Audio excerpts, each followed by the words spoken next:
Y en el año 2002, 2003, nosotros terminamos siendo desplazados. Mis papás siempre desde chiquito me enseñaron a trabajar, a vender. Siempre desde muy chiquito era como ese proceso de aprender a vender, de buscar la manera de vender, de buscar de que la plata había que voltearla. Ahí el SENA me dio la oportunidad de poder investigar, de poder aprender, de poder estudiar, de poder sacar información. O salgo a emprender y busco mis maneras y busco la manera de que yo cree mis cosas, o sigo ese camino.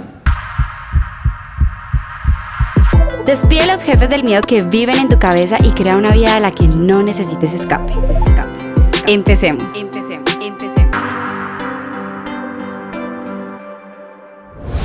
Bienvenidos a un nuevo episodio de Despide a tu jefe, el que vive en tu cabeza. Yo soy Lixi y hoy les quiero presentar a una persona que admiro demasiado. No solamente por los resultados que ha tenido a lo largo de su vida, sino por la persona en la que se ha tenido que convertir, porque él ha combatido todas las creencias limitantes, ha salido de su zona de confort y desde muy niño aprendió a ser resiliente para hoy ser un empresario del mundo digital. Jonathan Velasco. Muchísimas gracias, Lixi, ¿no? Qué épico poder estar acá después de tanto tiempo que nos conocemos y tanto que hemos hecho, proyectos en los que hemos participado, así que nada, muchas gracias por invitarme. Gracias a ti, la verdad es que te agradezco mucho porque tú has sido de las primeras personas que ha creído en estos proyectos, trabajamos juntos y te admiro demasiado por todo el recorrido y en verdad la persona que te has tenido que convertir. Y me gustaría empezar esa entrevista que nos contaras un poco desde esa trayectoria, desde cómo fue tu infancia para hoy convertirte en esta persona, porque sé que desde muy chiquito tuviste que trabajar, salir y no compartiste no tuviste los beneficios de mucha gente que hoy por el estilo de vida la gente dirá, no, ya, Jonathan nació millonario, tiene la vida y la casa de sus sueños porque sí, pero me gustaría que nos cuentes un poco de esa trayectoria. Súper. Yo soy de un pueblo que se llama Apartado, Antioquia. Yo crecí en una vereda, que es la vereda del Guineo, así se llama la vereda. Mi papá desde muy chiquito, pues él le tocó empezar a vender en la calle. Hay un concepto que existe en la calle que es el comerciante normal y luego debajo de él está el manero. El manero es la persona que compra como en el centro y sale puerta a puerta a vender, ¿cierto? Con lo que le quepa en un bolso y en las manos y conoce a vender. Entonces mi papá desde muy chiquito aprendió a vender. Y él terminó en Apartado precisamente porque había una ola de que muchos maneros estaban yendo hacia allá a poder vender, que estaba creciendo y demás. Y aunque había mucha violencia en toda esa zona de Urabá, pues aún así él veía como la oportunidad, más aún porque simplemente trabajaban. Entonces él allá consiguió como desarrollarse, crecer y todo lo demás, y allá pues tuvo casi como que varios encuentros precisamente con grupos armados en donde lo echaban del pueblo. ¿Qué? Sí, entonces ahí como no conseguían echarlo, pues al final lo terminaban robando. Entonces con eso mi papá se termina quebrando y él con lo que hizo en el pueblo pues consiguió comprar una finca como de 5 hectáreas. Entonces con eso cuando él se quiebra, entonces nos vamos allá a vivir al Guineo. Y ahí yo vivo entre los 5 a los 10 años más o menos.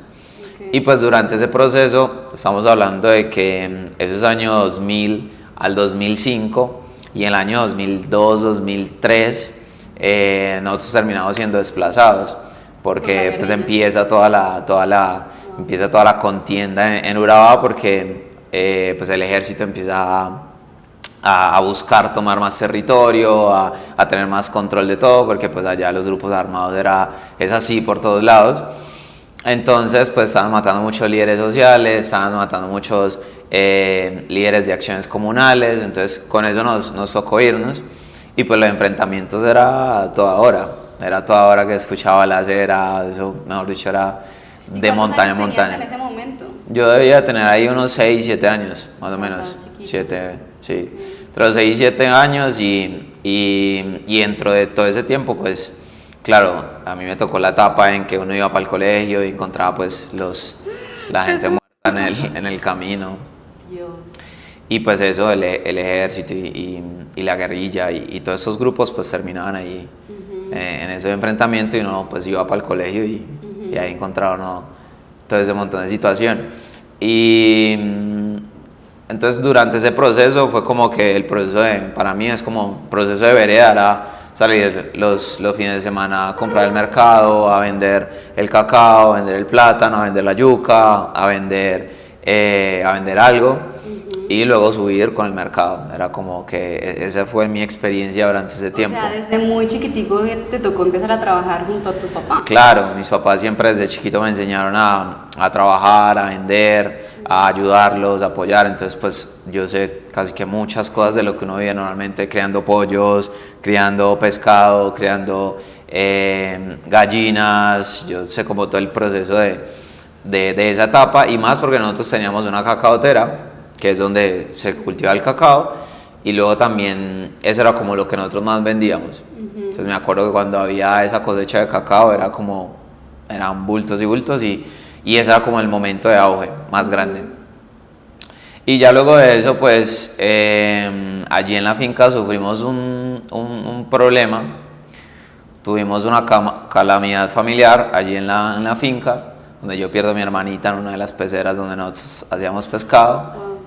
Y pues a partir de eso, como que bueno, ya la finca ya se vuelve como un lugar que nadie quería estar. Entonces a partir de eso salimos de la finca, conseguimos vender la finca, y con eso empezamos entonces a volver a nuestra experiencia de comerciantes, a buscar vender en un lado, vender al otro. Entonces estuvimos en Pereira, estuvimos en el Guaviare, estuvimos en apartados, estuvimos en el Chocó, que fue donde nos consolidamos ya, y ahí ya en el Chocó es donde volvemos como a comenzar completamente desde cero, y ahí es donde nosotros empezamos a vender una carreta con mi papá.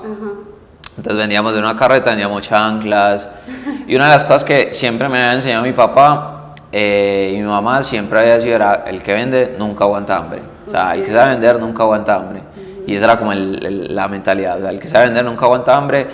Y mis papás siempre fueron muy buenos creando relaciones. Entonces era fácil que mi papá consiguiera un crédito con esas empresas que llevaban, no sé, una carga de chanclas, de vasos, de cosas que ya se utilizaban mucho. Entonces le empezaban a fiar. Entonces yo también empecé a entender un poco más cómo funcionaba, ¿cierto? De que mi papá quizás no tenía el capital, pero se apalancaba de lo que le iban dejando en consignación, que es normalmente como se conoce. Entonces de esa manera buscamos machetes. Machetes es un producto ganador, ¿cierto? ¿Es que vendía machetes? No, un machete es cuando uno encuentra un producto ganador. Entonces era buscar como, bueno, qué es lo que se está vendiendo. Entonces la estrategia de mi papá siempre era como cogía poquito hasta que encontrara como cuál era el machete, cuál era el producto ganador. Entonces en eso empezábamos a buscar y demás, y encontrábamos siempre algún producto que vendía mucho, y comprábamos como todo lo que, o pedíamos todo lo que más podíamos sobre ese producto. Y así eso fue mi infancia. Desde cuando tú estabas en ese proceso de vender con tu papá en la calle, ¿tú cómo te sentías como niño? Porque de pronto no tenías, no sé, la infancia de estar jugando en un parque, sino que estabas con tu papá vendiendo. ¿Cómo era para ti? ¿Tú te lo gozabas, o en algún momento había como ese sentimiento de, no sé, debería estar haciendo otra cosa? No, yo creo que igual mis papás siempre me dejaban pues jugar o hacer mis cosas de niño, pero también era algo que ellos me mostraban que hacía parte del proceso, que hacía parte de mis enseñanzas, de que siempre había que ayudar en la casa, aunque sea un poco había que ayudar en la casa. Entonces era la manera, era como que tienes que buscar alguna manera de poder ayudar en la casa. Y pues como desde tan chiquito a mí me inculcaron, o sea, yo me acuerdo que cuando precisamente nosotros, por allá cuando tenía 4 o 5 años, con mi hermanita, en vez de mis papás darnos un regalo para diciembre, ellos cogían y nos decían: bueno, el regalo suyo es esta caja de velas, entonces el trabajo suyo es venderlas. Y lo vendíamos con mi hermanita. Entonces nosotros nos hacíamos afuera de la casa, allá en apartado, y colocábamos el letrero con las cosas. Entonces los vecinos mismos nos compraban las velas. Entonces con esa plata era que yo compraba el juguete o compraba alguna cosa. Y así mismo ocurrió. Yo me acuerdo la última vez que trabajé así en apartado, recuerdo que fue en una esquina de un banco, y ahí normalmente cuando tú vendes en la calle, claramente espacio público no te deja trabajar. Entonces en ese proceso me acuerdo que mi papá también me dio como bueno, lo que hagamos de estos zapatos, compramos el regalo. Entonces el regalo, me acuerdo que en ese tiempo yo quería un MP4, ahí sí ya estaba como con 11 o 12 años. Okay. Y claro, un MP4 valía como 150.000, 200.000 pesos de la época. Entonces, claro, yo siempre tuve ese pensamiento de que la manera en la que yo tenía que darme mis gustos era vendiendo. O sea, antes de yo comprarme algo, yo primero tenía que venderlo, o sea, comprar y que las ganancias me dieran esa plata. Entonces siempre me quedó esa mentalidad ahí. Y así hicimos de todo, o sea, yo vendí minutos en Pereira, he vendido chanclas, he vendido zapatos, he vendido ollas, he vendido de todo. ¿Compraste el MP4? ¿No? Sí, claro. Luego allá en el Chocó me lo robaron, pero bueno. Entonces, siempre desde muy chiquito era como ese proceso de aprender a vender, de buscar la manera de vender, de buscar de que la plata había que voltearla y voltearla rápido. Ese era el trabajo. Me parece muy interesante y honro a tus papás por ese proceso de aprendizaje que te dieron desde muy chiquito, porque finalmente te hicieron construir una mentalidad de resiliencia, de a pesar de la situación que estuvieran pasando y que estabas tan chiquito, bueno, hay que ganarse las cosas, y me imagino que eso ha forjado mucho de lo que haces hoy. No, y esa palabra que tú mencionas de resiliencia es como, mis papás siempre me enseñan que uno podía comenzar de cero siempre. O sea, que no existía nada para uno comenzar, volver a comenzar de cero. Entonces yo siempre también he tenido un margen de riesgo muy alto.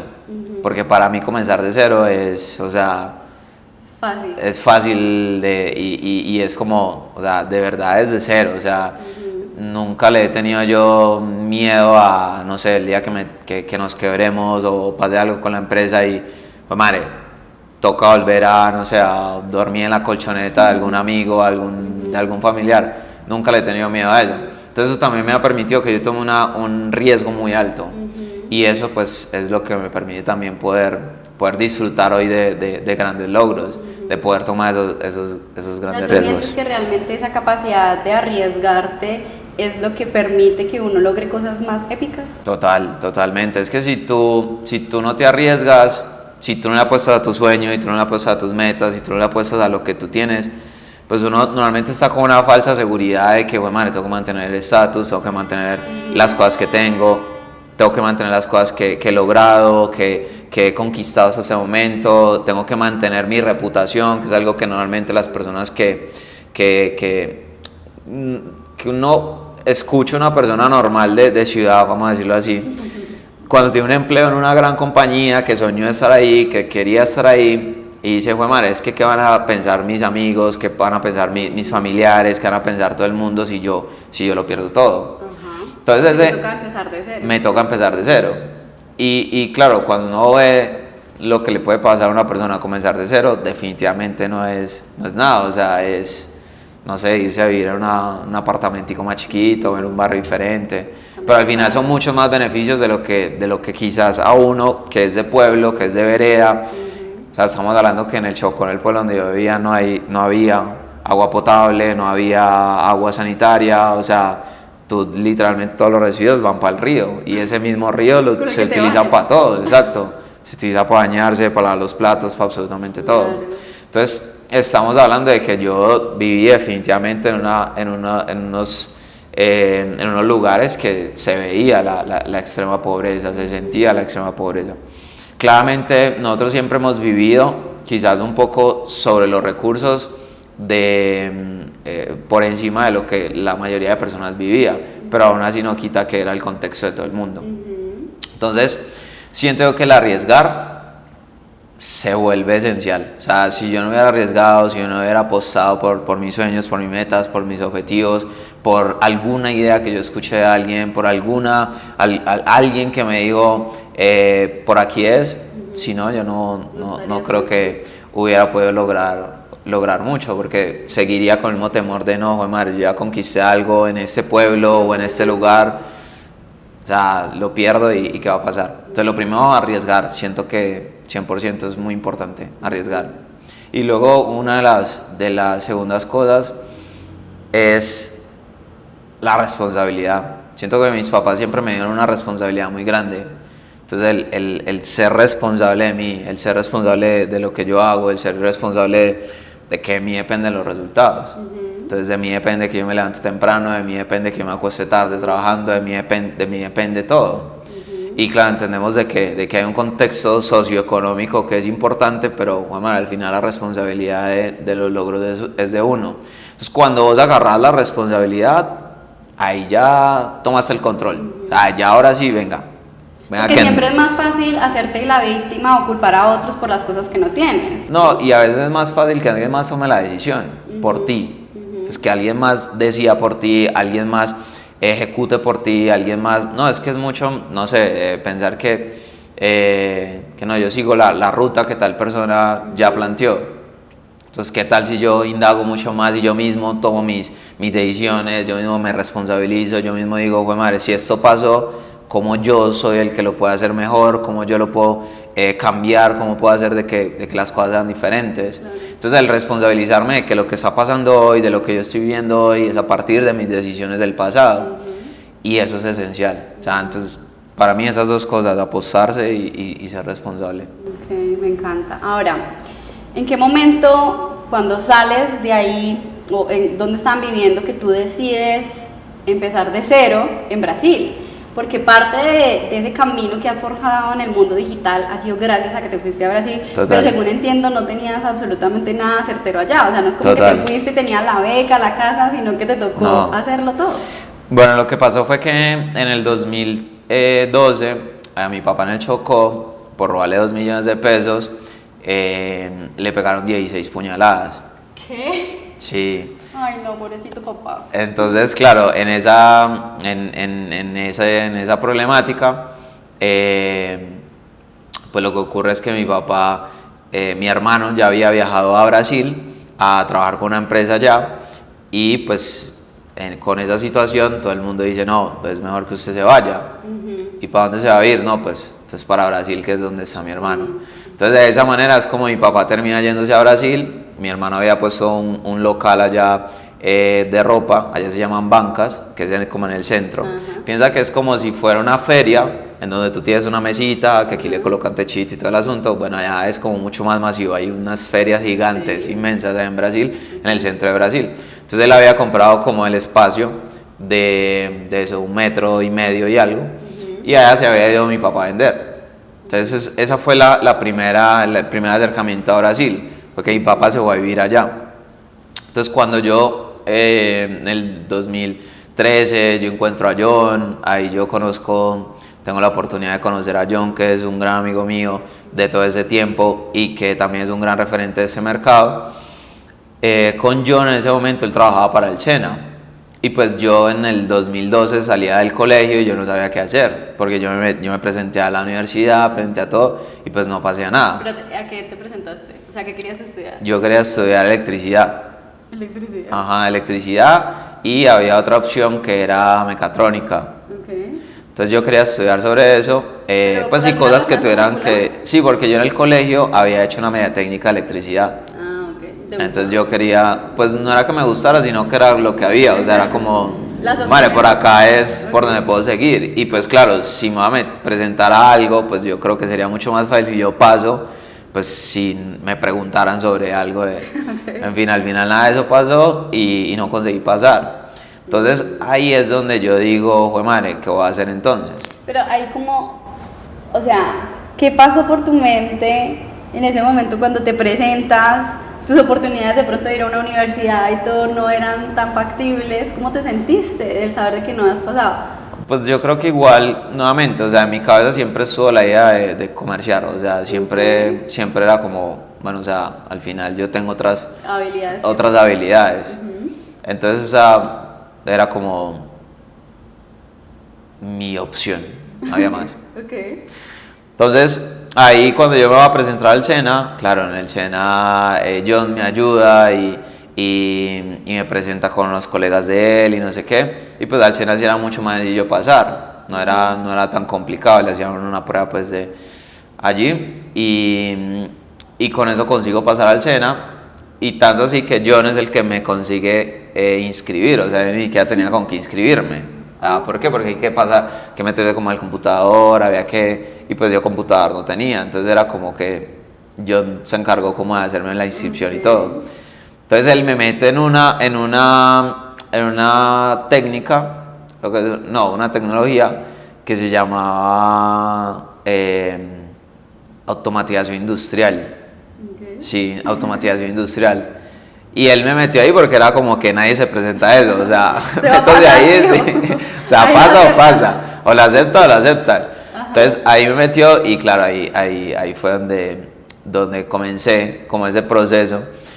Y en el SENA fue increíble, o sea, para mí el proceso del SENA fue fascinante porque era un espacio donde yo me di cuenta que los profesores que enseñan ahí, muchos de ellos trabajan en universidades, entonces yo estaba aprendiendo directamente con ellos. Y claro, ellos me dan unos contenidos, pero yo me inscribía o sea, piensa que yo al SENA me iba a las 6 de la mañana y volvía a las 9 de la noche a mi casa, porque yo me metía a los semilleros, yo me metía a otras clases, yo me metía buscando la manera de poder aprender, adquirir conocimiento. ¿Por qué? Porque yo en ese tiempo vivía donde mi tía. Entonces yo aquí en Medellín vivía era donde una tía, donde mi tía que me dio pues la oportunidad de poder vivir allá 10º y 11 y pues la parte del SENA. Entonces claro, yo aprovechaba mucho ese espacio porque ellos literalmente me mantenían, pagaban todo, entonces yo aprovechaba al máximo era para estudiar. O sea, estabas decidido a sacarla del estadio. Claro, o sea, yo buscaba era, joder madre, ¿dónde aprendo más? Entonces ahí el SENA me dio la oportunidad de poder investigar, de poder aprender, de poder estudiar, de poder sacar información. Y darme cuenta de que, joder madre, los equipos que tiene el SENA, herramientas, un montón de cosas que yo decía, wow, qué increíble, o sea, yo no sé si esto una universidad te deje tocar un robot de no sé cuántos millones de pesos. Entonces para mí era como un espacio donde yo podía aprender, estudiar, con los profesores aprendí un montón, los profesores me explicaban más cosas, los profesores me hablaban de más temas y a partir de eso pues empecé a participar en eventos. Entonces piensa que yo nada más llevaba 2 meses en el SENA y yo ya estaba en un evento en Unicentro presentando robots. Ok. Y pasó 3 meses y yo ya estaba en una competencia que se llamaba World Skills, en donde normalmente se presentaba gente que llevaba 2 años en el SENA. Entonces todo se conectó ahí, o sea, muchas cosas se conectaron y yo siento que esa parte es muy importante, siento que las oportunidades siempre se le presentan a quien las busca. Siempre, si yo no hubiera estado ahí mostrándome, preguntando, siendo inquieto a la hora de buscar conocimientos, pues probablemente yo no me hubiera metido en esa competencia. Y esa competencia a mí me abrió demasiado las puertas, no solamente dentro del SENA, sino también a viajar, porque el SENA me contrata para yo poder enseñar lo que yo aprendía con esto, el SENA me lleva a viajar por el país para poder enseñar sobre lo que yo hacía con robótica móvil. El SENA me lleva a Brasil por primera vez, fue gracias al SENA porque la competencia internacional de WorldSkills era en el SENA, era allá en Brasil. Era el SENA, pero era allá en Brasil. Nosotros representábamos a Colombia en varias habilidades y es un proyecto súper bacano. Entonces el SENA tiene demasiadas oportunidades que yo me acuerdo cuando yo ingresé, uno de los profesores lo que nos dijo es, el SENA es como un trampolín, depende de usted qué tan alto quiere saltar. Entonces para mí eso fue como, definitivamente eso es lo que yo necesito. Claro, yo quiero aprovechar al máximo porque les decía, aquí hay muchas herramientas, aquí hay muy buenos profesores, aquí hay muchas oportunidades, muy buenos proyectos en los que ustedes se pueden meter, pero pues depende de qué tan alto quieran ustedes mismos saltar. Entonces eso a mí me quedó y piensa que pasaron muchísimos años, o sea, más de 12 años desde que yo entré allá y para mí eso fue... 12 años, ¿cómo no, yo estuve 2 años en el SENA, pero ya hace 12 años que yo escuché eso y lo recuerdo, o sea, que fue esa introducción en la que me quedó. Y yo lo vi así, o sea, desde el primer momento lo vi así, o sea, yo me inscribí y aparecía de todo, o sea, yo me inscribía a cursos virtuales. Ya estaban cansados de verlo ahí inscrito en todas partes. O sea, yo me inscribía a absolutamente todo porque todo era gratis, o sea, era impresionante. Entonces yo me inscribía a que las clases de inglés, que las clases de Photoshop, que habían cursos cortos de no sé qué, cursos de esto, y hay un montón de cursos que hoy la gente los tiene, que yo estoy seguro que hay muchísimas más cosas para poder aprovechar, pero la mayoría del personal no lo ve. Y es demasiado importante eso que dices, porque finalmente las opciones, las oportunidades siempre están ahí y llegan a nosotros y la gente nos dice y uno es como, ay no, es más fácil victimizarse, decir que no tienes tiempo o simplemente no aprovecharlo y después echarle culpa al sistema. Total. Mucha gente, o sea, el concepto con el que está el SENA es muy inferior a muchas otras universidades. Total. pero yo conozco muchas personas que se han desarrollado ya y es muy superior a las universidades porque finalmente en el SENA desarrollan habilidades técnicas que solamente en las universidades a veces se desarrollan muy desde el conocimiento y ya. Desde la teoría. Entonces es un trampolín realmente para que las personas puedan apalancarse y crecer, pero todo depende de cómo asumas ese conocimiento. Total. No, ahí pasa demasiado que la mayoría de personas tiene, que ahí es más un trabajo del SENA que no ha trabajado su branding, siento yo, su marketing, ¿cierto? Pero el SENA es increíble, o sea, el presupuesto del SENA es fascinante, las cosas que se aprenden allí, sobre todo los que trabajamos en tecnología, en todos esos temas, es impresionante cómo el SENA está a la vanguardia, cómo el SENA está investigando cosas, cómo hay mucha gente alrededor. Y que muchos de esos cursos se pierden, o sea, esos cursos muchos, yo me acuerdo que en aquel entonces, claramente ahora no sé cómo sea el SENA, pero en aquel entonces muchos cursos no se daban porque no estaba la cantidad de gente que se debía inscribir. Entonces se perdían muchos cursos que presentaban los mismos profesores. Entonces hay muchas oportunidades que al final uno no la alcanza a ver porque hay mucha cosa.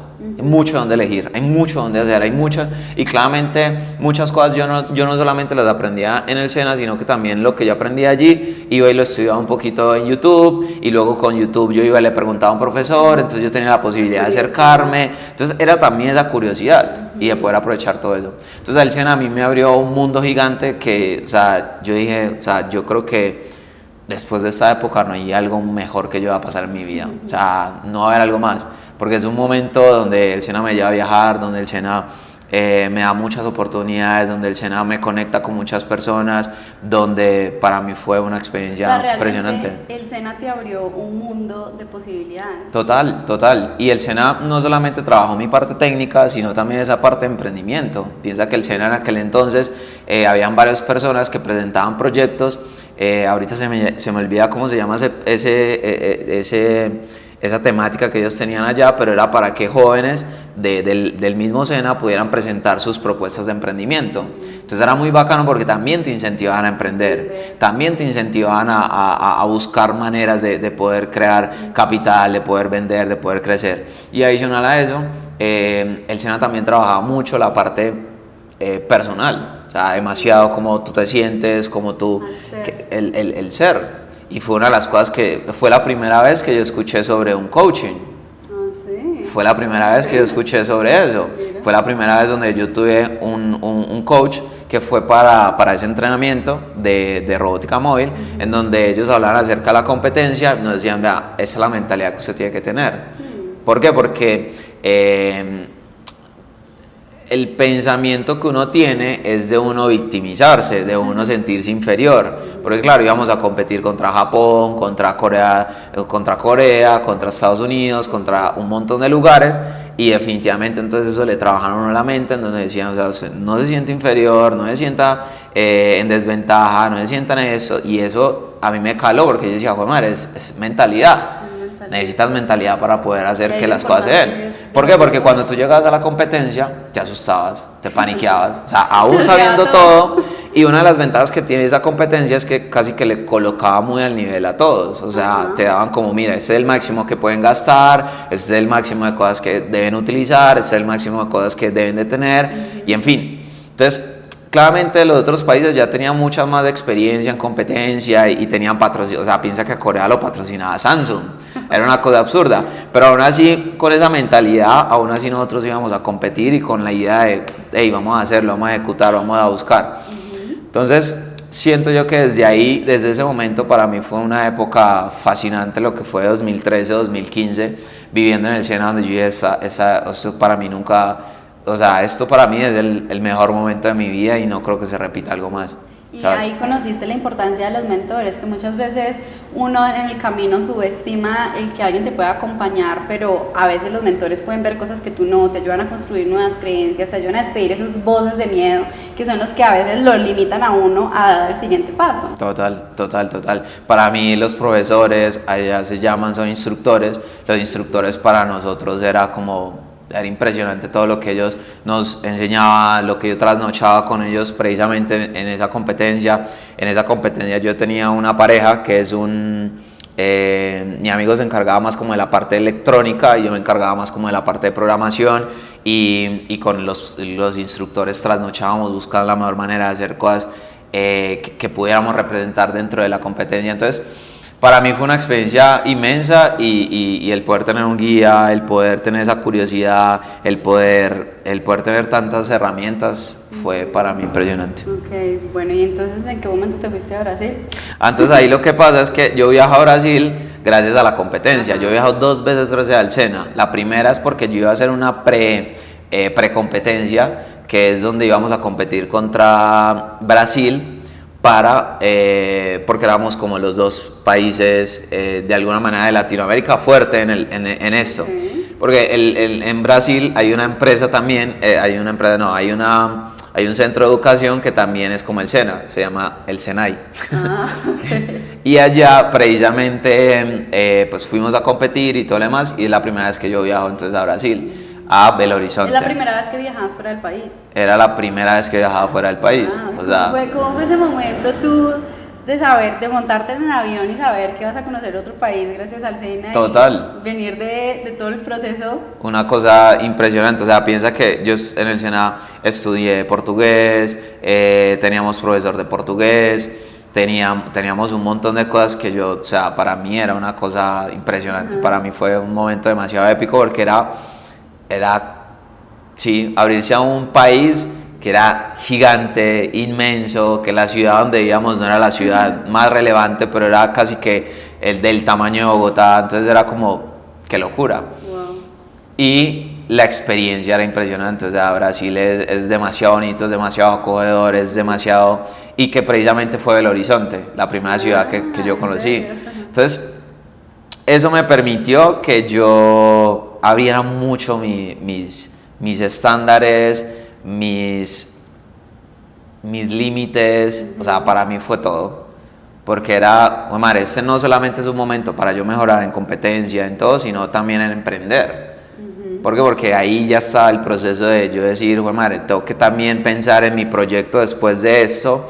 Entonces yo digo, bueno, o voy a seguir por el lado de trabajar para una empresa, o voy a seguir por el camino de yo buscar un emprendimiento y que lo pueda llegar a presentar.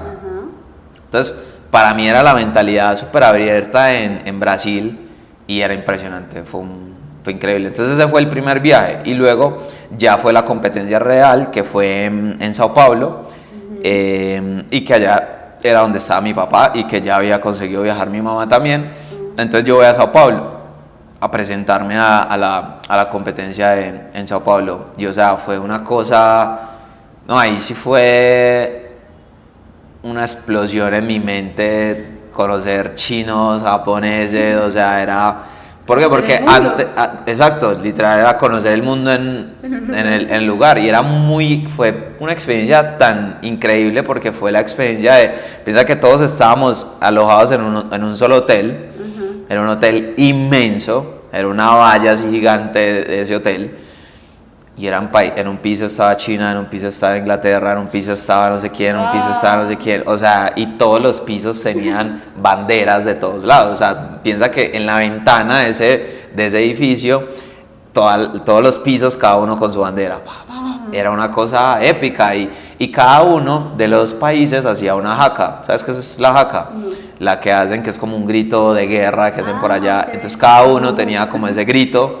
Y eso, o sea, entonces Alemania hacía su grito, no sé quién hacía eso, entonces fue un momento, o sea, no es que es épico, o sea, definitivamente fue una experiencia memorable esa competencia para mí, porque o sea, piensa que eso tenía todo de lo que uno ve en unos Juegos Olímpicos, era eso, o sea, nosotros sentábamos, la inauguración era con banderas y todo el asunto, o sea, era impresionante y era una experiencia que cuando tú te abrías era abrirse literalmente al mundo, era escuchar gente hablando un montón de idiomas, el ver un montón piensa que cuando nosotros llegamos, cada uno de los países traía sus herramientas y todas las cosas. Claro, tú tenías un límite de lo que podías gastar en tu robot, pero no en las herramientas que podías traer. O sea, y Corea trajo un contenedor así con todos los logos de Samsung. ¡Qué susto! Y era como, parce, esa gente que trae. Y claro, era un contenedor que tú lo abrías y era todo lleno de herramientas, lleno de cosas. Entonces, claro, se veía como cada uno de los países se tomaba tan en serio la competencia y lo que se invertía en eso, porque piensa que es una competencia que está hecha para toda el área técnica y tecnológica. Ajá. Entonces, allá, ¿qué significa eso? Y encontrabas gente haciendo cosas electrónicas, reparando aviones, o sea, piensa que eran un montón de áreas, o sea, desde enfermería hasta peluquería, o sea, no sé cuántas habilidades debían ser, pero debían ser ahí alrededor de unas 80, 90 habilidades. Entonces era una cosa muy impresionante, era como ¿Y cómo te conocer de todo. sentías tú? O sea, ya habías pasado tu proceso de coaching, ya habías estudiado portugués, pero ¿cómo te sentías ahí estando al lado de Corea, de Japón, de esos países que en tecnología nos llevan un camino recorrido? Y tú estando ahí por segunda vez experimentando todo eso, o sea, ¿te dio sustito? Es que piensa que, claro, o sea, susto y adicional a eso, era como, yo siento que era también la admiración de decir, wow, qué increíble, todo lo que nosotros hacemos, todos los recursos que nosotros buscamos, la manera en la que nosotros somos tan recursivos para buscar soluciones. ¿Sabes? Ellos ya tenían todas las herramientas y ustedes lo hacían. Claro, o sea, nosotros, siento yo que definitivamente en lo que somos en Colombia y en Latinoamérica es que somos muy recursivos, o sea, somos muy berracos a la hora de buscar las cosas, de buscar la manera, de buscar soluciones, de buscar cómo arreglar las cosas. Y que eso al final no te intimida, sino que dice, bueno, o sea, yo esa vaina tengo el doble, el triple de mérito porque lo voy a hacer con muchos menos recursos.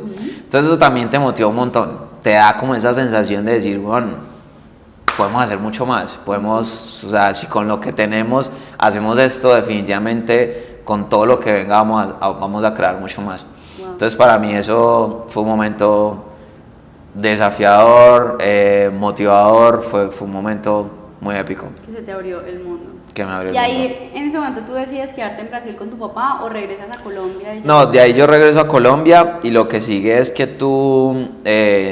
nosotros tenemos un contrato donde nos pagaban no solamente por competir, sino que también a la manera de retribuir. Entonces, lo que yo hacía era que yo volvía a Colombia y tenía que volver a enseñar lo que yo había aprendido y las experiencias que había tenido y todo lo demás.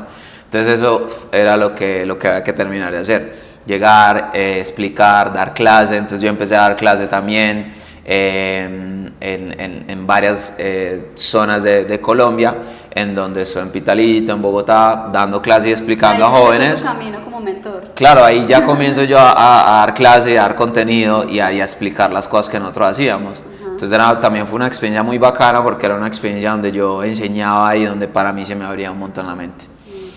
Entonces ahí pasa algo bien interesante y es que yo ahí tenía la oportunidad de bueno, ¿cuál es el camino que voy a seguir? Finalizo mi técnica, mi tecnología, y la cuestión con esa tecnología es que es una tecnología que para lo único en lo que quizás a ti te van a contratar es para hacer mantenimiento. ¿Sí? Entonces es muy interesante porque claro, yo vengo de un proceso donde vengo a investigar, de hacer búsquedas, de inventar cosas, de armar cosas.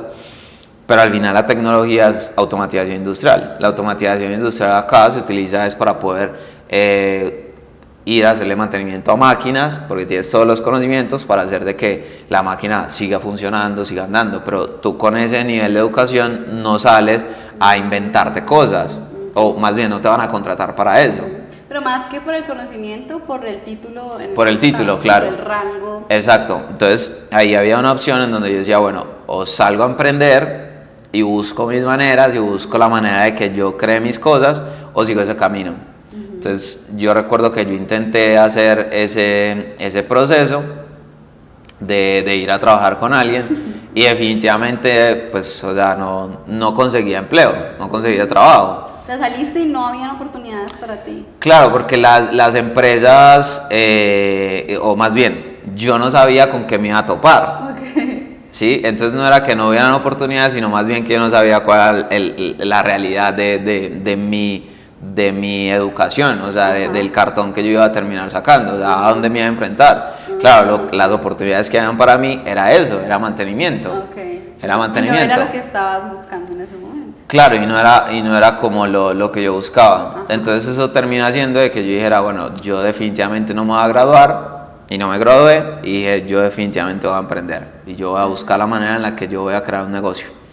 Entonces ahí es donde disfruté mucho ese momento, disfruté todo eso, pero dije, o sea, a mí no me da miedo comenzar de cero. Aquí termina mi camino con ese proceso. Exacto, entonces yo ahí finalizo esa etapa y nuevamente arriesgué y la aposté a decir, ¿sabes qué? Voy a meterme por esto otro que O parece sea, que ¿nunca tengo. recibiste el título? No, yo no tengo el título de tecnólogo en...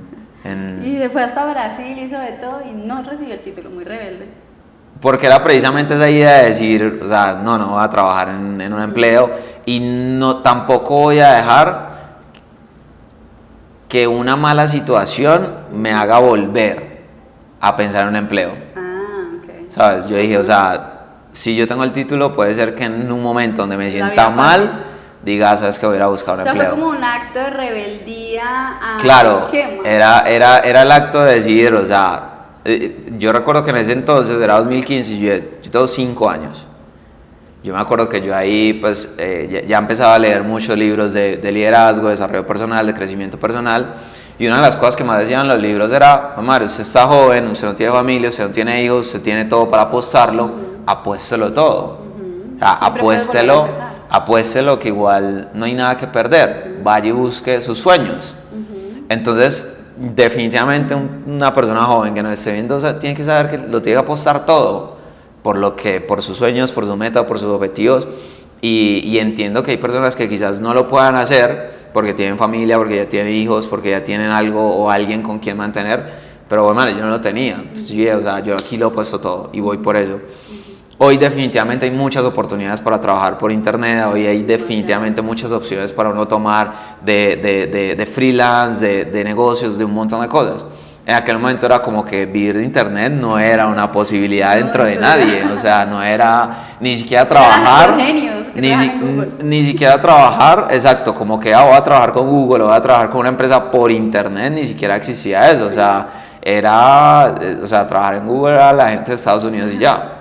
Entonces, claro, en ese momento para mí era como, bueno, madre, ¿qué voy a hacer? ¿Qué voy a hacer? O sea, ¿qué hago? Entonces, para mí era, listo, tengo 5 años, voy a dedicarle 5 años a las locuras que a mí se me vengan en la cabeza, y aquí es donde va. Yo aposté 5 años, no a quedarme acostado en la cama, no a perder el tiempo en redes, no a trabajar. O sea, 5 años a buscar la manera de emprender y hacer mi primer ¿Y millón. por qué 5 años? O sea, ¿por qué no 10, no 3, no 2? Porque era lo que normalmente un libro decía, o sea, date 5 años. Ok. 5 años. Entonces yo dije, bueno, 5 años, yo más o menos tenía ahí como 19. Yo dije, si yo a los 25 nada salió, nada funcionó, nada se dio, busco la manera de entrar a la universidad y busco un empleo. Ok. Entonces esa fue mi apuesta. Ajá. O sea, 5 años. 5 años, Tu Jonathan, paredón. para que hagas. Ok. Y no para que disfrutes de la vida, no para que te la goces, no, 5 años para que tu emprendimiento salga adelante. Para que lo crees. Para que el proyecto que sea que quieras hacer, hazlo. Ok. Y vuelva a comenzar una y otra vez. Entonces, claro, finalizando 2015, vuelvo y me encuentro con John. Entonces, John siempre fue la persona que me encaminó, siempre era la persona que me daba John, te amo. total. John siempre era la persona que me daba la vertiente, siempre se volvía la persona que me daba una guía. Entonces, en aquel momento ya yo finalizaba el SENA, era cerrando, sí, era por allá finales de 2015. Entonces me vuelvo a encontrar con John y nuevamente era, John, ¿qué vamos a hacer?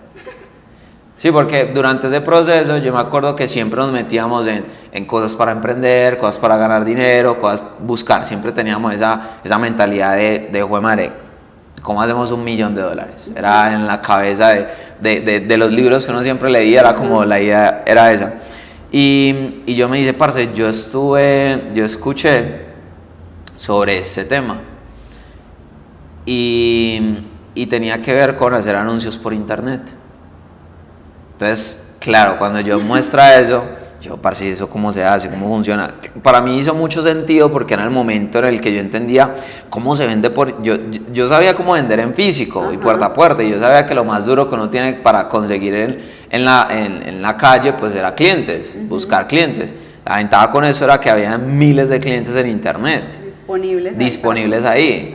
Entonces él armó todo el plan. Él dijo, parce, son los anuncios. Yo encontré este producto, eran unos bolsos, unas mochilas, unos bolsos que eran de diseños de motos. Ellos son los proveedores, vamos a hablar con ellos, no sé qué, les vamos por cada venta que hagamos les vamos a vender, vamos a decirle a ellos que lo despachen. Entonces eso era un modelo de dropshipping y solamente que en aquel entonces pues no era conocido. 2015 era como que no, pero entonces lo que nosotros hacíamos era que vendíamos a través de nuestra página de Facebook. Vendíamos los productos, la gente nos depositaba por Bancolombia y a partir de eso nosotros le pagábamos al proveedor y el proveedor le enviaba a la persona. Ajá, literal dropshipping. Entonces en aquel momento fue, o sea, piensa que yo recuerdo muy bien que le metí 5.000 pesos y eso llegó un montón de mensajes. Claro, 2015. O sea, era impresionante lo barato que salía y llegaron demasiados mensajes. Entonces eso me dio la oportunidad de poder empezar a vender muy rápido, muy rápido, muy rápido. Y con esa venta era el flujo de caja rápido, o sea, era la ventaja de poder vender a través de Bancolombia, era que la gente te transfería y literalmente yo volvía y metía anuncios, entonces lo rápido aquí era cómo hacíamos de que girara la plata, de que la plata la volteáramos rápido, porque eso generaba esa ganancia y esa bolita de nieve, ¿no? Esa bolita de nieve de que no necesito un montón de plata para iniciar, sino que con poquito va uno haciendo el capital, y va haciendo el capital. Porque tú recuperabas tus 5.000 y ya tenías 10.000, entonces ya duplicabas la pauta y claro, trabajando con la plata de otros. Claro, y piensa que con esos 5.000 yo vendí, si no estimaron, 6 morrales de inmediato. Entonces de esos seis morrales a mí me quedaban como 15, 20.000 pesos. Ya. Y venta. Entonces eso me abrió ya, no, yo dije, por acá es. Aquí fue. Por aquí es. Aquí fue el millón de dólares. Y métale. Pero pues definitivamente cuando uno emprende, pues se da cuenta de que hay muchas otras habilidades que hay que aprender, como las finanzas, como el costear producto, como el armar bien cuál es el modelo de negocio, qué es lo que uno está haciendo. Y son cosas que uno pues va experimentando. Entonces en ese proceso vendiendo morrales nos quebramos, porque los márgenes que nosotros teníamos eran muy chiquitos. O sea, vendían muy barato y no le... Claro, al final como vendíamos tan barato, pues habían devoluciones también, un morral llegaba malo, o había que cambiarlo, o no llegaba con las especificaciones, o había una cosa, entonces todo eso había que sumarlo, y todo eso había que costearlo, y todo eso había que meterlo en números, y pues uno no le hace cuentas a eso. Uno simplemente busca reinvertir y mira a ver qué sale. Claro. Entonces en ese momento quiebro, y mi mamá entonces habla con mi hermano y con mi papá y le dicen, bueno, ¿y qué tal si él se viene a Brasil?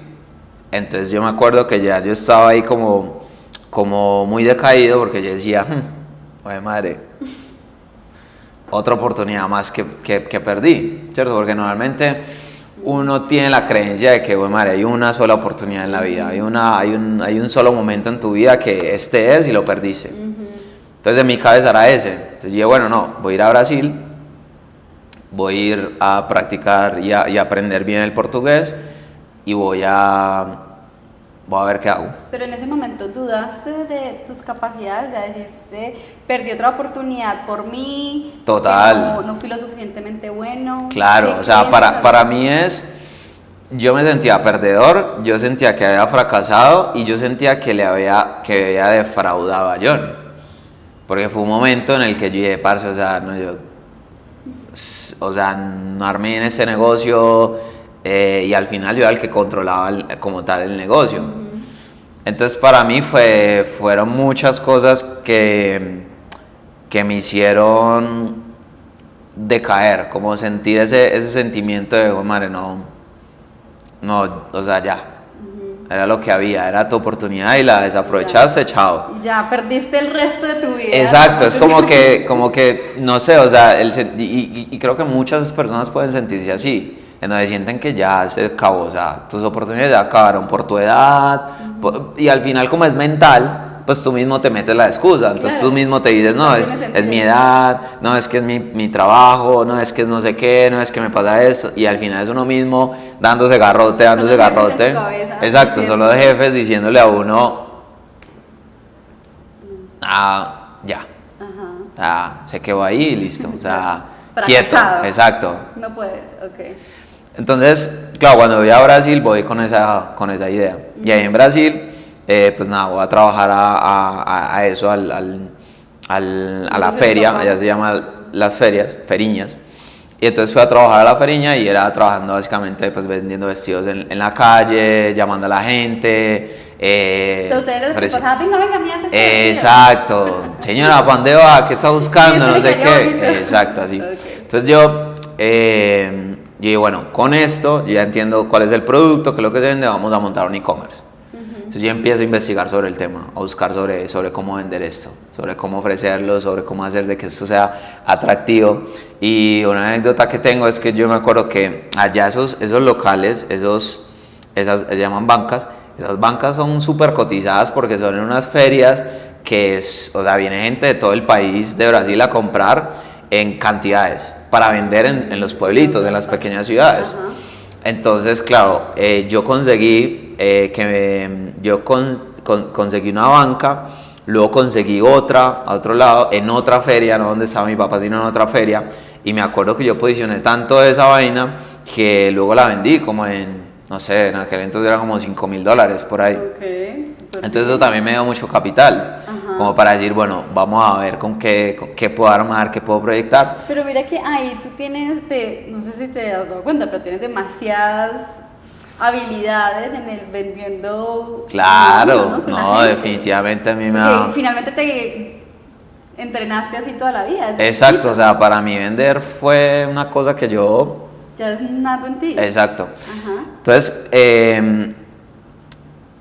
en esa época era como, bueno, ¿cómo hago entonces para vender por internet? El problema de Brasil es que los envíos son muy costosos. El costo de enviar algo en Brasil a enviar algo en Colombia es por ahí el doble o el triple. Entonces, claro, los costos de envíos era una locura. Pero yo conseguí que ahí en Sao Paulo, en el mismo Sao Paulo, nosotros rodábamos anuncios, entonces vendíamos y la gente venía en el metro o la gente pedía en cantidades, pero para ciertos barrios, entonces ya no tenían que venir hasta acá, sino que compraban a través de internet, entonces nosotros le enviamos como un paquete grande. Pero vendían los mismos productos que vendías. Exacto, los mismos, que eran vestidos, bodies, ropa, blusas, así. ¿Y en ese momento estabas solo? ¿O estabas haciendo ese negocio en internet todavía con John? No, ahí ya yo estaba solo. Ok. Entonces, en ese proceso, buscando cómo vender por internet en Brasil, encuentro un video de Érico, que es como mi mentor en todo este proceso de ya marketing digital y entender todas las bases de esto, porque hasta ese momento todavía había sido como muy empírico y había todo sido sin mucha metodología, sin mucha estrategia y mucha estructura, simplemente sabía hacer anuncios. Y pues claro, durante ese proceso me permitió que yo pudiera también, gracias a que yo sabía hacer anuncios, pues yo también prestaba servicios de anuncios. Me acuerdo cuando los bolsos en algún punto pues no daban, pues yo prestaba servicios de tráfico para alguna tienda, para algún local, para algunas personas. Entonces yo siempre iba buscando como muchas maneras de generar ingresos, siempre buscaba muchas maneras. Y en Brasil también fue lo mismo, o sea, yo conseguía también clientes a los que yo le hacía el tráfico. Entonces, entre todas esas cosas, yo siempre hacía platica y buscaba un negocio. Entonces, bueno, Mario, yo me metía en todo, o sea, yo siempre estaba buscando de todo para hacer negocios, o sea, todo lo que por internet pudiera hacer, yo buscaba la manera. Entonces, yo invertía en un curso, yo invertía en una cosa, yo invertía en otra cosa y al final, pues un montón de cosas terminaban estafándolo a uno. Pero yo lo tomaba como a hacer aparte del proceso. De aprendizaje. Claro. Y con eso cuando encuentro a Érico fue como, o sea, esto es. Entonces, Encontré dejaste un ese negocio mundo. físico. Claro, él piensa que yo seguía vendiendo allá donde mis papás, pero yo le metía más la ficha a esto. Ya era como, bueno, esto aquí que siga andando, pero este es. A este me quiero dedicar. Entonces, claro, con Érico 2018, finales de 2017, 2018, 2019, era full estudiando a Érico, era full estudiando todo este mundo de los infoproductos. y todo el mundo de la educación digital, que para mí fue como, pum, aquí hay algo que eso en Latinoamérica no existe. Eso en Latinoamérica no está. Empezó muy fuerte en Brasil antes de... Exacto. Entonces, claro, para mí fue como, esto no está en Latinoamérica, esto no está en Hispanoamérica, definitivamente por aquí es. Por aquí le va a pegar. Y Érico me abrió una apertura a los números, a las facturaciones que yo jamás había visto en otro lugar. O sea, él hablaba de hacer 20, 30 mil dólares en 7 días. Y eso era para mí como, o sea, parce, yo ni eso lo hago creo que ni en un año lo estoy haciendo, ahora hacerlo en 7 días. Entonces eso me abrió un montón de oportunidades y me abrió un montón el campo. Y ahí es donde yo conozco también a Hotmart, conozco el marketing de afiliados, conozco los infoproductos, conozco los lanzamientos, conozco Evergreen, conozco el high ticket, conozco todas esas estrategias de infoproductos para poder vender por internet. Y ahí fue como algo que a mí me explotó muchísimo la cabeza. Qué importante lo de ese proceso que has vivido, porque finalmente cada situación te fue llevando a fortalecer esas habilidades, a encontrar o a generar curiosidad de ver nuevas formas de hacer las cosas. Y lo que aprendiste acá en Colombia con John, pues pudiste aplicarlo eventualmente allá en Brasil y empezar a crear nuevas fuentes de ingresos. O sea, no dijiste, ay, no, eso no me funcionó, entonces ya, lo dejo. Porque eso le pasa a muchas personas, ¿sabes? Que intentan, no les funciona y ya lo descartan del todo, o se creen insuficientes, construyen en su mente una versión de ellos que no es capaz de lograr nada o no lograr lo que estaban buscando, y por tanto se resignan. Total. Y dejan ahí. Pero tú, ese camino que te fue forjando y que te dio muchas veces duro, porque yo creo que era necesario para que hoy estuvieras acá, te permitió empezar a tener mejores resultados. No, hay una cosa bien interesante que precisamente dentro de esa historia va, es que yo nunca estaba quieto, o sea, yo nunca estaba solo en una cosa, o sea, yo siempre era inquieto de buscar cuál es la manera. Entonces, yo te contaba, mientras estaba en el SENA, entonces yo también estaba investigando sobre un tema, sobre emprendimiento, sobre no sé qué. Mientras yo estaba con lo de los bolsos, también prestaba servicios, también le hacía tráfico a otras personas.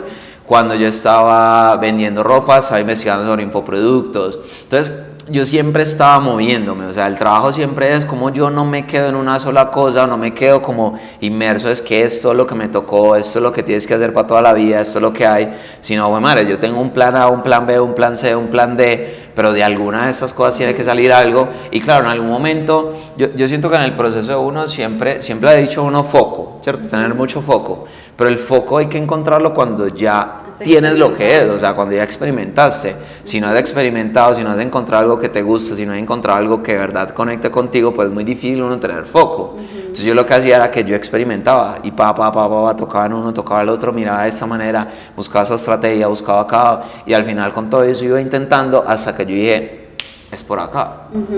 Y así mismo en ese proceso de intentar, pues vas conociendo tu lado genio, porque todos tenemos, no sé, de pronto en la universidad tenía ciertas habilidades con los números, pero pues como en lo que estabas estudiando, pero cuando ya lo pones al servicio del negocio y lo que estás desarrollando, te das cuenta que tienes muchas más capacidades ahí, porque entras a sumergirte, pero de explorar, es que te das cuenta que las tienes. Es explorando, definitivamente explorando, que uno vaya investigando, indagando, buscando, definitivamente por ahí está el camino. Y bueno, entonces conoces Hotmart, empieza todo ese camino.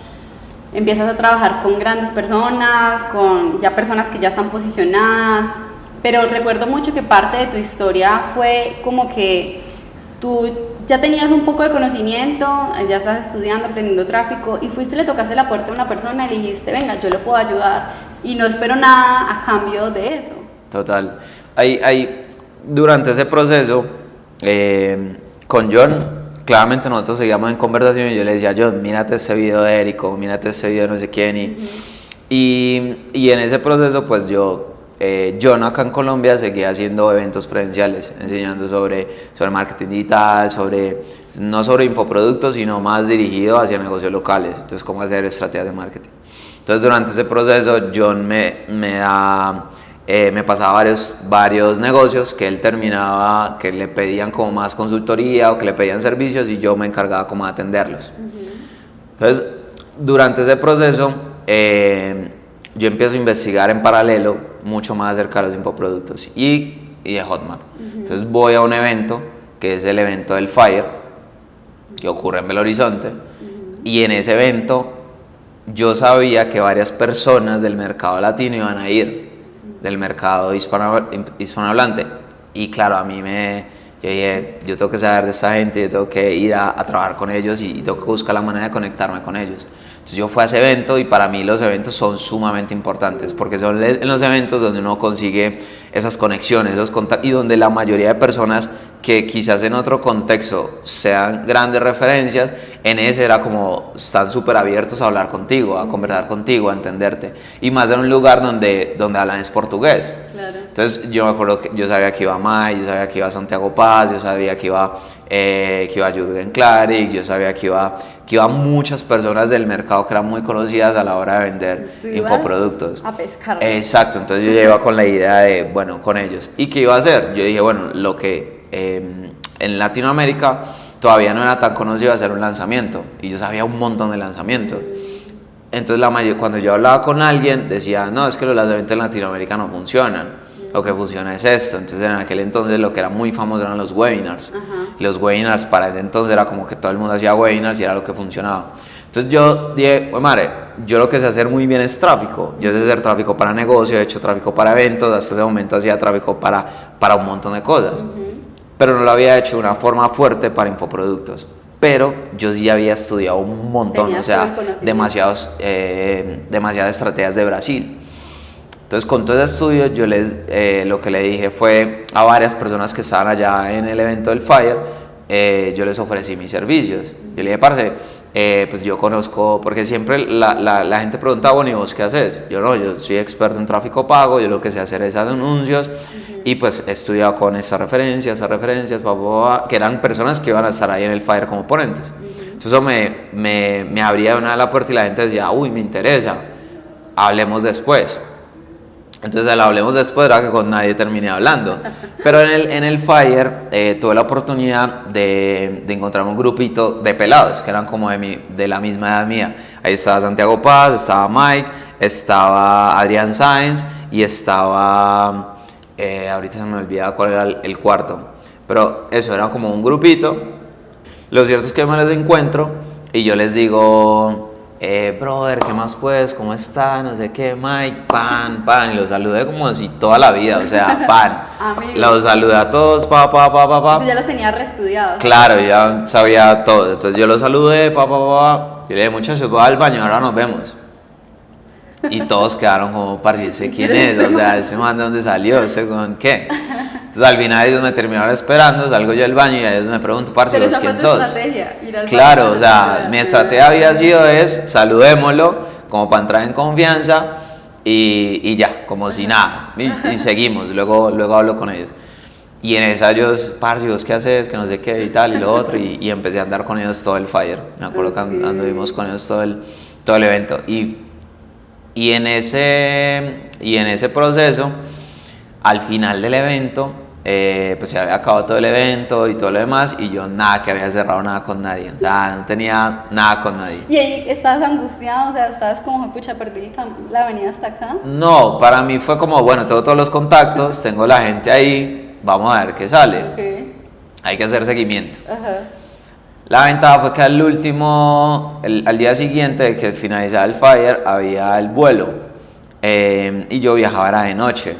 Entonces yo lo que hice, que tenía el contacto de Mike, yo le dije, Mike, me vas a dejar, yo guardo las maletas mías en tu hotel, porque yo soy en un Airbnb, tengo que dejarlo, y en la noche pues la recojo para ir al aeropuerto.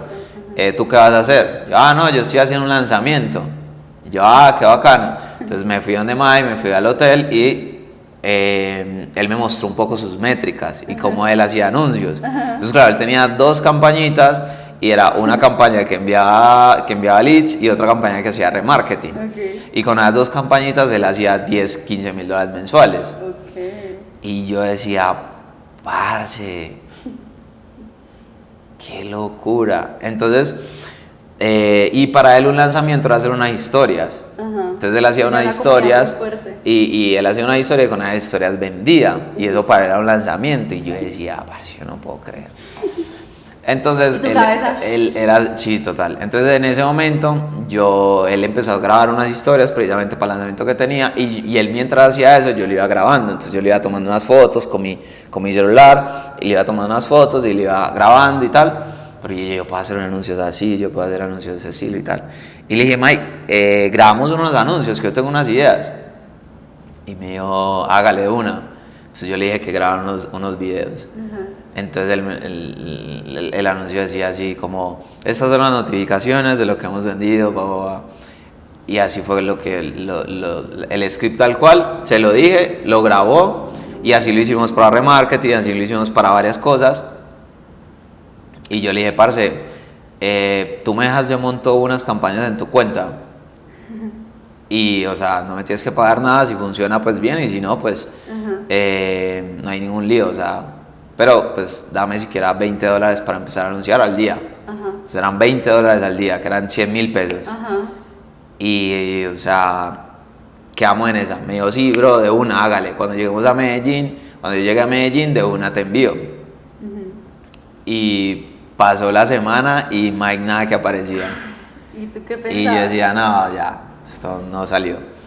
Al final, como a la semana y media, yo volví y le escribo como, parce, pues aquí te mando los anuncios y algo los montas, porque yo igual los había editado con el celular y yo en ese entonces no me acuerdo con qué editaba, creo que era en InShot que uno editaba. Le ponías y entonces le ponía subtítulos, en aquel entonces era muy famoso como los que tenían un titular arriba. Entonces yo hice todo eso y se los mandé. Y yo le dije, parce, pues, no, si no quiere que monte las campañas, igual ahí están los anuncios para que los tire, que yo estoy seguro que van a tener más resultados. No, parce, de una, venga, yo le doy el acceso y tal, me dio acceso y empecé a robar esos anuncios. O sea, fue una locura porque en ese primer mes hicimos $64.000. O sea, le estaba vendiendo 15.000 y le Exacto, o sea, yo de uno los llevaba a 64.000 y fue pum, 64, 70, 80. Entonces eso también me abrió muchísimo las puertas al mundo. Entonces, hay algo bien interesante y es que yo como sabía que había algo más, que el negocio mío no era que él me pagara ya. Claro. ¿Por qué? Porque yo hacía plata de otras maneras, o sea, rebuscarme la vida me la sabía. O sea, como que me pagaran, no sé, $1.000 o 2.000, yo ya tenía varias formas de poder lograrlo. Lo que yo quería era algo mucho más escalable, algo mucho más grande. Entonces yo estaba dispuesto a trabajar gratis en busca de eso más grande. ¿Por qué? Porque yo no solamente iba por hacer el tráfico a él, sino yo iba por el lanzamiento de su producto, yo iba por ser socio de su marca, por hacer muchas más cosas alrededor de él. Entonces, para mí hacerlo gratis era como, o sea, es una apuesta que yo estoy haciendo el proyectarme acá. Entonces eso me abrió completamente las puertas. ¿Y qué te dijo Mike cuando tuviste esos resultados? O sea, este muchacho que no sé quién es, lo conozco en el Fire, nos volvemos amigos y de repente ¡pam!, me estalla las campañas, porque de ahí también empieza un camino juntos muy bonito. Total. Él me decía que le bajara las campañas. Ya, parce, No está puedo entrando meterme. literal. ¿Por qué? Porque había una responsabilidad muy grande del soporte. Claro. Había que darle soporte a demasiada gente y nosotros metíamos, o sea, él, no sé, metería 50, 40, 30 personas a la semana. Y yo le estaba metiendo 200, 300 a la semana. Claro. Entonces era demasiada gente y él decía, bueno, ¿qué vamos a hacer con todo ese montón de personas? Entonces él se asustaba, pero definitivamente era... por exceso y no por... Claro. Y eso me permitió que él me abriera muchas puertas, que él me abriera a todo el mundo y que esa también fuera mi carta de presentación.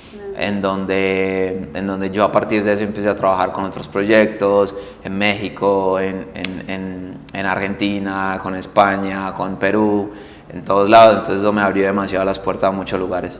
Y qué bueno y bonito de ese proceso que viviste, que finalmente tú decidiste hacer que pasara. O sea, no fue como que te topaste con ellos y ellos dijeron, no, usted es el que está haciendo tráfico, sino que tú dijiste, yo tengo este conocimiento, tengo que ir a conseguir las personas y hacer que las cosas se den. Dentro de todos los que contactaste, se dio uno. O sea, que si no hubieras contactado a otras personas, probablemente ningún negocio te hubiera salido y quién sabe cuál hubiera sido tu camino.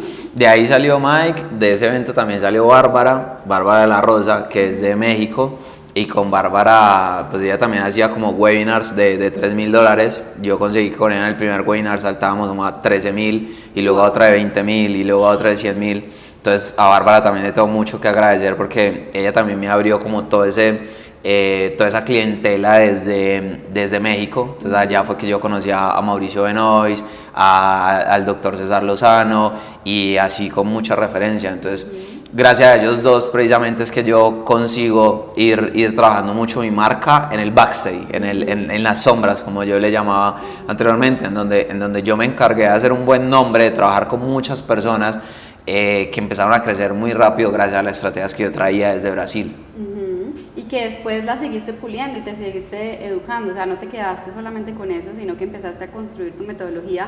Y creo que hoy en día, bueno, o parte de tu proceso era como a ti te gustaba estar en las sombras, disfrutabas de estar en las sombras, pero en un momento decidiste que también querías ser la cara visible o para que ese conocimiento que tenías se pudiera expandir más y tuviste que salir de tu zona de confort para hacerlo, porque no era que te gustara mucho.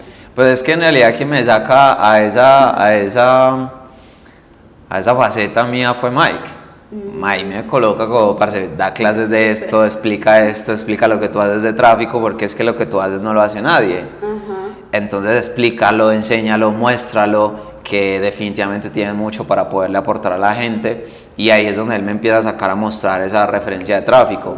Ahí lo que quizás las personas hoy se preguntan, quienes de pronto me conocen de aquella época, es cómo fue que yo salté de hacer tráfico pago a convertirme en empresario. Y lo que pasa es que, claro, como Mike me dio tanto nombre de tráfico pago, la gente no se dio cuenta, o también yo no lo mostré tanto, el proceso en el que mientras yo pasé a hacer tráfico pago, yo rápidamente empecé a construir una empresa. Entonces rápidamente empecé a contratar personas que hacían el tráfico pago, yo rápidamente empecé a contratar personas que se encargaban de la estrategia, yo rápidamente empecé a no solamente enfocarme en lo operativo, sino más en lo estratégico y a trabajarme las otras habilidades, que es las finanzas, la administración, la parte jurídica, la parte estratégica, la parte de ventas, Entonces, claro, como son tantas áreas, hay muchas de las áreas que yo tenía que trabajar. Entonces, yo no solamente en esa época del 2019 al 2020, yo empecé muy rápido a escalonar porque el negocio estaba creciendo muy rápido. O sea, piensa que yo empecé de hacer $2,000, $3,000 al mes a yo de inmediato pasar a un pico de $100,000 en un solo mes, en donde era plata que yo decía, o sea, ¿qué es todo este dinero? ¿Qué se hace con toda esta plata? ¿Qué se hace con todo este dinero? Exacto, era como que, güey, madre, o sea, y el negocio seguía pidiéndome más. ¿Por qué? Porque más clientes me llegaban y más gente me llegaba, y entonces yo decía, güey, madre, ¿qué hago? Claro. O sea, hay que contratar más personas. Entonces yo muy rápidamente fui escalando como a crear un negocio, a crear una empresa, hasta en el 2022 tener casi 25 personas en el equipo. Y hoy pues que ya debemos de ser ahí alrededor de unas 30 personas. Entonces, y durante ese proceso precisamente con altos y bajos, pivotando el modelo de negocio, cambiando la estrategia, cambiando la manera en la que trabajaba, porque antes era full solamente prestando servicios y trabajando con otras personas, y desde el año pasado fue solamente trabajar con mi marca personal. Entonces fui también pivotando mucho mi modelo de negocio, mi estructura, los negocios que tenía, las estrategias que tenía, y hoy pues ya es 100% como una plataforma de educación digital. Y es todo ese proceso que finalmente tú decidiste darle el vuelco y no quedarte ahí, porque perfectamente hubieras podido quedarte solamente como trafficker, trabajar con las marcas más importantes y estar ahí. Y está bien si lo hubieras querido elegir así, ¿no? Pero también tu mentalidad y todo el proceso que has vivido te permitió decir, bueno, yo puedo compartir esto. Algo que admiro demasiado de ti es que eres un gran líder y todas las personas que trabajan contigo te admiran, te honran, o sea, te respetan muchísimo, porque conozco muchas personas que, mejor dicho, dan la vida por ti, y eso es el reflejo de esa expansión, porque finalmente decidiste ese conocimiento que tienes, compartirlo con otras personas, que son las personas con las que trabajas, pero también los que aprenden y se educan contigo, y de ahí es que puedes impactar muchas más vidas cada vez. Total, yo siento que hay una de las cosas que aprendí durante el camino era rápidamente a pivotear el negocio, ¿cierto? A saber pivotear el negocio. Y que a lo que mencionaba sobre el líder, yo siempre he buscado la manera en ser el jefe o el líder o la persona que a mí me hubiera gustado tener.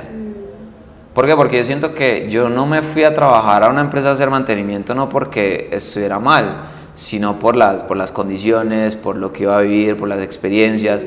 Entonces yo siempre he buscado crear una empresa donde sea épico trabajar, donde sea que bacano poder disfrutar esto, que bacano que hayan retos, que hayan desafíos, que hayan cosas que vamos a enfrentar juntos, pero también que hay momentos de gozo, de disfrute, de recocha, donde disfrutamos ese camino, donde de verdad estamos disfrutando este momento. Entonces, para mí siempre también ha sido muy esencial el que no sea un proceso tortuoso y doloroso, sino que en realidad sea que lo disfrutemos todos, y que al final ya el trabajo hoy no es solamente yo ganar plata, sino también cómo hago que todos ganen plata y cómo hago que también la gente que entra a la academia gane mucho dinero.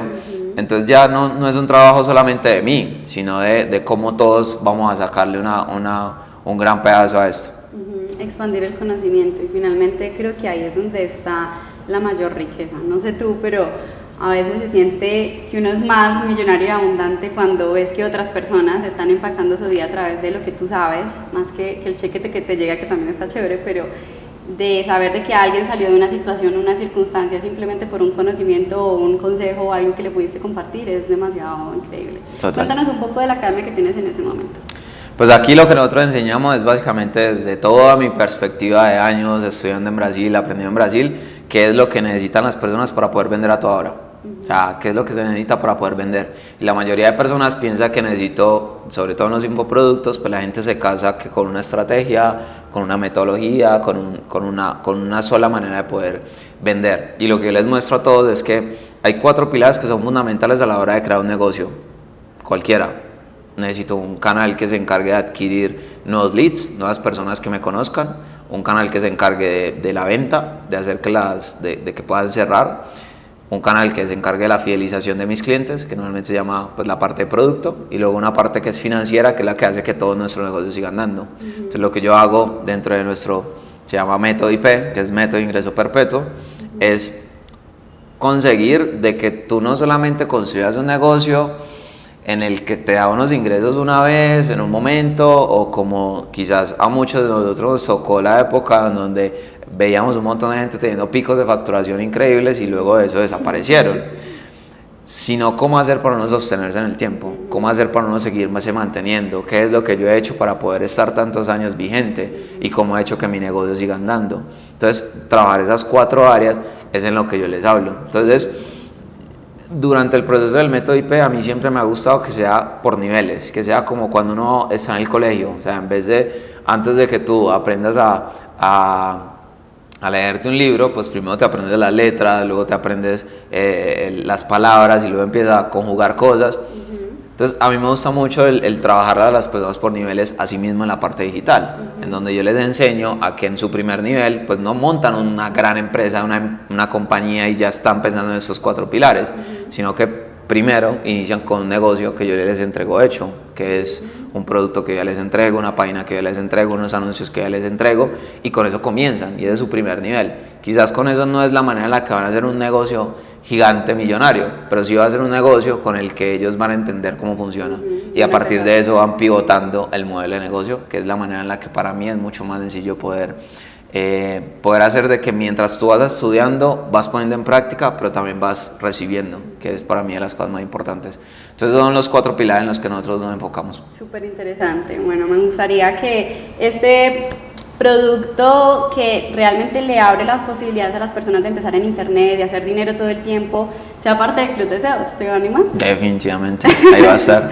Así que para las personas que nos escuchan, aquí vamos a tener, acá abajo en la descripción, van a tener toda la información sobre esta nueva metodología que es parte de Jonathan. Para terminar, me gustaría que nos digas, ¿qué le dirías a una persona que en este momento está pasando por un momento donde se siente insuficiente, donde ha intentado muchas veces como tú y le ha ido mal, como que ya siente que no le fue a la vida, que le toca empezar de cero, pero le da muchísimo miedo? Yo creo que ese es un momento en el que uno busque cuáles son los testimonios de vida que para usted son importantes. ¿Cuáles son los testimonios de vida que se reflejan con su momento? Porque fue lo que me funcionó a mí. Hay un video que yo recuerdo mucho, es un video de Erwin Andia, se lo buscan en YouTube, es de Héroes Fest, el canal de YouTube, Es una conferencia que él dio en el 2014, que precisamente gracias al SENA yo pude estar en esa conferencia. Y en esa conferencia era la historia de vida de él, y ahí él cuenta la historia y es una analogía de un campesino. Y esa historia de vida a mí me tocaba demasiado, me tocaba demasiado, me tocaba demasiado, me tocaba demasiado. Y asimismo yo buscaba varias historias de vida que fueran y se conectaran con mi situación, con mi momento, con mis experiencias, con mi vida, porque eso me permitía decir si se puede. Entonces lo primero, busque personas, libros, videos, audios que le ayuden a volver a creer en usted, que le ayuden a volver a creer que usted sí puede, que usted es capaz de volver a aferrarse a esos sueños. Y cuando ya consiga eso, lo siguiente que tiene que hacer es volver a apostarle a sus sueños, a sus metas, a sus objetivos, porque es que no hay más nada, o sea, es lo único que usted puede hacer, es simplemente apostarle. Y puede que salga mal, puede que salga bien, busque la manera de conseguir un método que tenga la mayor cantidad de testimonios que se asemejen a su vida, a su situación, y ya. Esa es la manera en la que usted vuelve a retomar, que usted vuelve a tomar ese significado, a que usted vuelva a creer en usted y que usted vuelva a apostar, porque definitivamente, ¿en qué más vamos a apostar? O sea, no hay otra cosa más que apostar a los sueños de uno. Me encanta, muchísimas gracias. Con mucho gusto. Muchísimas gracias por esta entrevista. A todos, muchas gracias. Y gracias a ti por escuchar este episodio. Recuerda que si quieres crear una vida a la que no necesites escape, lo único que tienes que hacer es despedir los jefes que hay en tu cabeza. Chao. Chao.